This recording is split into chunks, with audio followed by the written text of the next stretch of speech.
आम्हीच करू शकतो अशा पद्धतीचं खोटं आश्वासन देऊन या देशाच्या लोकांना बुद्धू बनवलं आणि त्या भरोशावर सत्ता घेतली।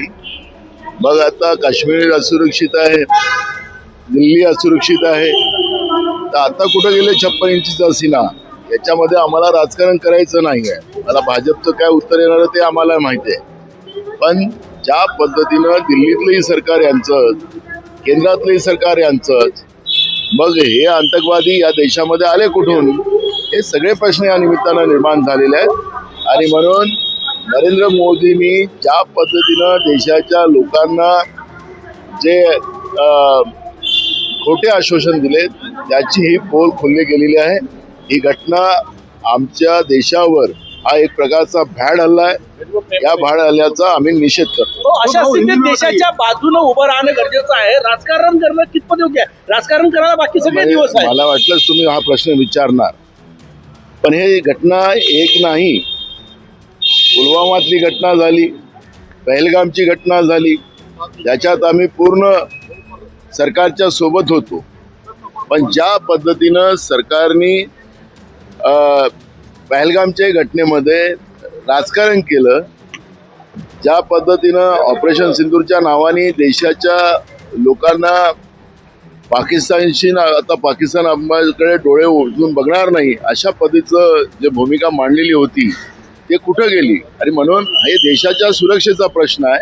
आणि हा जेव्हा देशाचा सुरक्षेचा प्रश्न आहे, केंद्र सरकारचं हे फेल्युअर आहे आणि केंद्र सरकारने याची जबाबदारी स्वीकारावी, ही भूमिका आमच्या याला राजकारण नाही आहे। मोठी घटना आहे खरं तर। जरी जीवितहानी आता कमी दिसत असली तरी आणखी मृत्यूचा आकडा वाढेल। खूप मोठा स्फोट होता, कमी लोकांवर जीव गेला। मला तोच मुद्दा आहे की या घटनेची सगळी माहिती आम्ही घेतलेली आहे।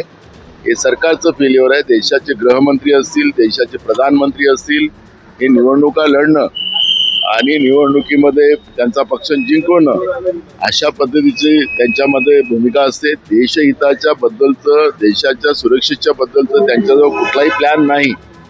गृहमंत्री बिहारमध्ये विदाऊट कॅमेरा ज्या हॉटेलमध्ये थांबलेले आहेत, ते कशासाठी विदाऊट कॅमेरा थांबलेले आहेत? कशासाठी हे लपवलं जात आहे? कोण त्यांना भेटत आहे?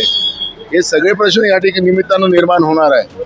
देशाचा गृहमंत्रीच विदाऊट सुरक्षेमध्ये आणि विदाऊट कॅमेरा CCTV फुटेजेस बंद करत असेल तर हे सगळे प्रश्न या निमित्तानं उभे झालेले आहेत। आणि म्हणून ही जबाबदारी खऱ्या अर्थानं केंद्र सरकारने स्वीकारावी, ही भूमिका आमची आहे।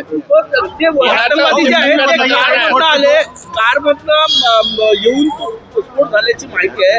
लाल किल्ल्यासारखं ठिकाण नवी दिल्लीत अत्यंत संवेदनशील आणि सुरक्षित ठिकाण, याला धरून बिहारमध्ये आज शेवटच्या टप्प्यात तुम्ही जे सांगतात की राजकारण करू नये अशा पद्धतीचा प्रश्न तुम्ही उपस्थित केलेला आहे। आमचा मुद्दा याच्यामध्ये एक आहे की जेव्हा मुंबईवर 26 अकराचा हमला झालेला होता, या हमल्यामध्ये BJPने काय केलं होतं? हे सगळे प्रश्न उपस्थित केले होते ना। आम्ही पण आता तेच प्रश्न उपस्थित करतोय ना। याचं उत्तर त्यांनी दिलं पाहिजे ना, याचं उत्तर त्यांनी दिलं पाहिजे। आणि त्याच्यामुळे तुम्ही जे काही म्हणता की ह्या प्रकरणात जे राजकारण आहे, आम्हाला याच्यात राजकारण करायचं नाही। हा देशाच्या सुरक्षेचा प्रश्न आहे।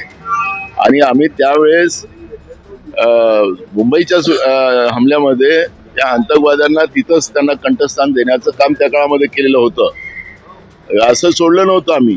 पण हे जे आता दिल्लीमध्ये बॉम्बस्फोट झाला, या बॉम्बस्फोटामध्ये ज्या पद्धतीनं आतंकवादी येतात, निरपराध लोकांचा त्या ठिकाणी जीव जातो आणि सरकार प्रचारामध्ये आहे बिहारमध्ये, अशा पद्धतीची परिस्थिती आहे। त्यामुळे या सगळ्या प्रश्नाला उत्तर या केंद्राच्या सरकारला द्यावं लागणार आहे आणि देशाची जनता विचारणार आहे। कारण की देशच सुरक्षित नाही, देशाची सुरक्षेची हमी घेणारे प्रधानमंत्री, गृहमंत्री हे आता कुठं लपलेले आहेत? हाही प्रश्न आता लोक विचारायला लागले।